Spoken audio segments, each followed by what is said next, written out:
Fíjense, ¿qué es lo que es esto de la dilatación superficial? La dilatación siempre ocurre en toda dirección y sentido. El objeto calentado se dilata, para todos lados se dilata. Lo que pasa es que, como decíamos recién, si tenés un hilo muy largo, vas a notar el efecto en el aumento de la longitud y muy difícilmente no vas a poder medir el aumento de la sección o del ancho, de la profundidad, ni las otras dos dimensiones. Pero hay veces que un objeto tiene dos dimensiones predominantes sobre una tercera, por ejemplo, una lámina metálica, como si fuera una hoja de aluminio, por ejemplo, que a veces se usan en algunos alimentos, o vienen también hoja de papel aluminio, no sé si para meter en el freezer, los cocineros, no sé, usan film de aluminio, no sé. Bueno, si vos tenés tiene que ser metálico, porque si no lo calentás, lo quemás, ¿viste? Si una hoja de papel, la quemás. Bueno, y acá si esa lámina muy delgada, de espesor despreciable, la calentás, va a notar que pasa esto. A una temperatura T0 vamos a tener unas dimensiones de largo y ancho, unas dimensiones de largo y ancho como se ven acá. A0 de ancho, bueno, B0 de alto, esas dimensiones iniciales. Y si multiplicás A0 por B sub 0, obtenés el área A mayúscula sub 0. Área o superficie, que es lo mismo, que obviamente es todo el área que está acá en gris. Eso a la temperatura inicial T sub 0. No sé por qué se me quedó por poner T sub 0 en lugar de T sub I, como me gusta ponerle a mí de inicial, no importa. Y la temperatura final T, a una temperatura final T y la calentaste, ¿qué pasó? El ancho A sub 0 inicial terminó dilatándose y siendo un mayor ancho A. Y el alto también. El B sub 0, que era el alto inicial, ahora tiene mayor alto. O sea, se dilató. Y también el espesor se dilató. Pero te imaginas que el espesor es muy pequeño, así que no lo voy a poder notar nunca el aumento del espesor. No piensen que se va a dilatar a expensas de disminuir el espesor, porque no pasa eso. También el espesor aumenta, porque el fenómeno de la dilatación es siempre volumétrico, en todas direcciones y sentido. Bueno, acá lo que podemos imaginar nosotros, me gusta pensar así, no está escrito así en el apunte, pero lo podemos pensar así. Por ejemplo, podemos imaginar que esta lámina, bueno, está compuesta de muchas franjas o de muchos hilos verticales, de longitud inicial B0 o A0, bueno, no sé, acá me hice el primero el B0. Cuando se calienta, aumenta la longitud del lado. Imaginemos que son varios, bueno, me sale horrible el dibujo, pero digamos que acá hay un hilo y al lado otro hilo y al lado otro hilo y entre todos componen lo que sería, digamos, la planchuela. Entonces ahí podemos ver que esa dimensión, que originalmente era B0, sigue la ley de la dilatación lineal, o sea, que el nuevo ancho, el nuevo alto B va a ser igual al alto inicial B0 por 1 más alfa delta t. Esta es la ley de la dilatación lineal. Y si pienso, bueno, de la misma forma, un poco análoga, pero al revés, como que son muchos alambres o hilos, todos de longitud inicial A0, bueno, acá estoy mostrando al final, cuando ya está calentado, ¿o no?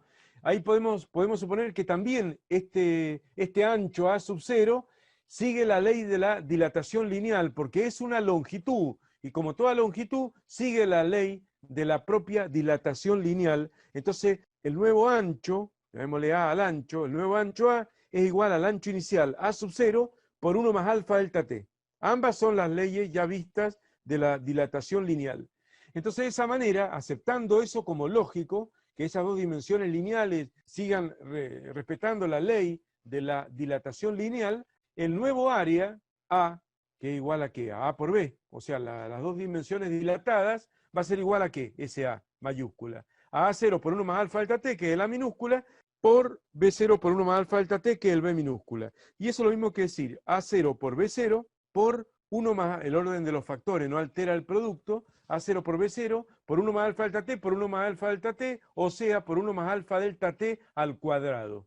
Si nos acordamos la primera clase del año, el cuadrado de un binomio es igual al cuadrado del primero, 1 al cuadrado 1, más el doble producto del primero por el segundo, 2 por alfa por delta t, 2 por 1, ¿cierto? Por alfa por delta t, más el cuadrado del segundo, alfa delta t, todo al cuadrado, que lo distribuyo, y queda alfa cuadrado por delta t al cuadrado, distribuyo ese cuadrado.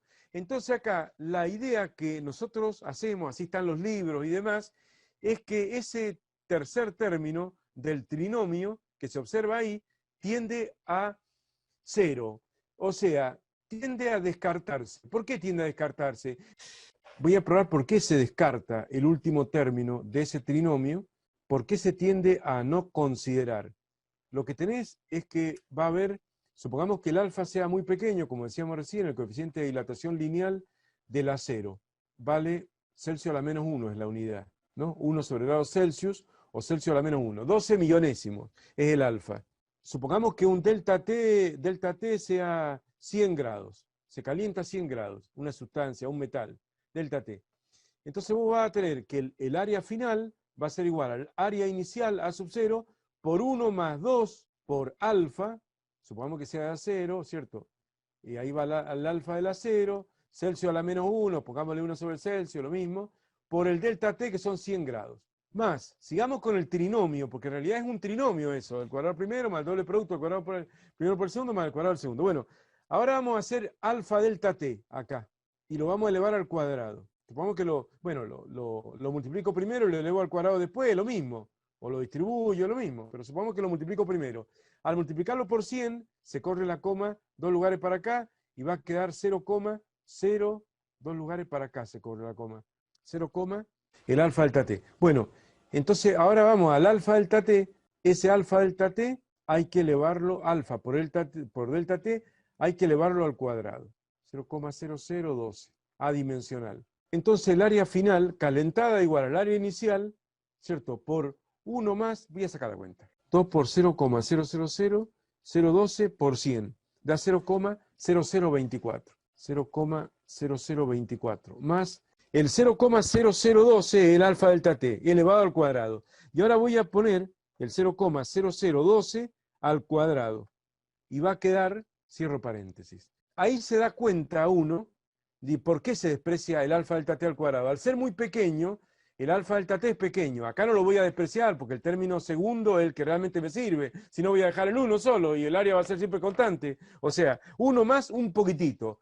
Pero más un poquitito, muchísimo más chiquito, digamos, es lo mismo que nada, ¿o no? Por eso se desprecia el último término. Entonces, en este ejemplo, esto tendría que ser igual a A0 por, se lo voy a sumar acá, 0,0024. Y este es 0,000,001 y después viene 44. Estoy separando como se debe de 3 cifras en 3 cifras, de 3 en 3. Después acá al lado de la coma. Entonces va a quedar 0,0024, después va a venir el 0 y después el 144S, que por eso es que tiende a despreciarse. Es muy poquito y tiende a despreciarse y se va a 0 o se acerca mucho a 0, con lo cual queda solamente los dos primeros términos. Esa es la explicación por qué el alfa al cuadrado por el delta T al cuadrado se lo hace igual a 0 y se queda con una fórmula que no es exacta, sino que en todo caso es aproximadamente igual, porque hemos despreciado ese tercer elemento del cuadrado del binomio, y queda igual a 1 más 2 por alfa delta T.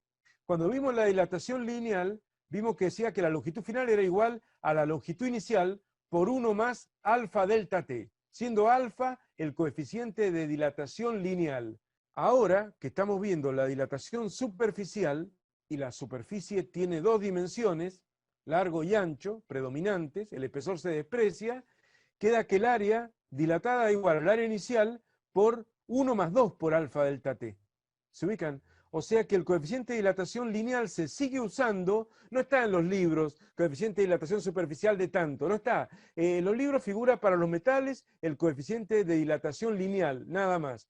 Y yo también voy a presentar presenté ya una lista de los índices de coeficiente de dilatación lineal de los metales. No está el de superficial, pero es como que el coeficiente de dilatación superficial en algunos libros puede aparecer, en algunos apuntes, lo he sabido ver, no vi yo la ventaja de incluirlo, pero la he sabido ver a esta fórmula como de esta manera. Área final igual a área inicial a 0 por 1 más beta delta T. No sé si me explico. Y te dicen, no, guarda que el beta es el coeficiente de dilatación superficial. No vale la pena.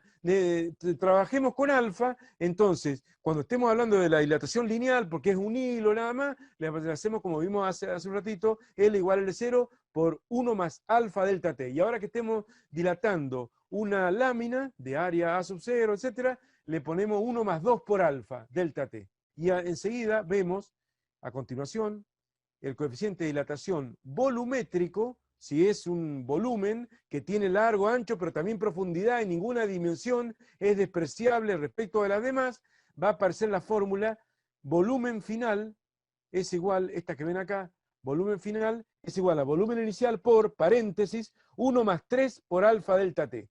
O sea que eso es lo único que tenemos que saber. Enseguida voy a poner las tres juntas y vamos a ver si hago un resumen. Pero bueno, eso sería lo único que hay que terminar sabiéndose de la dilatación y de las fórmulas de la dilatación.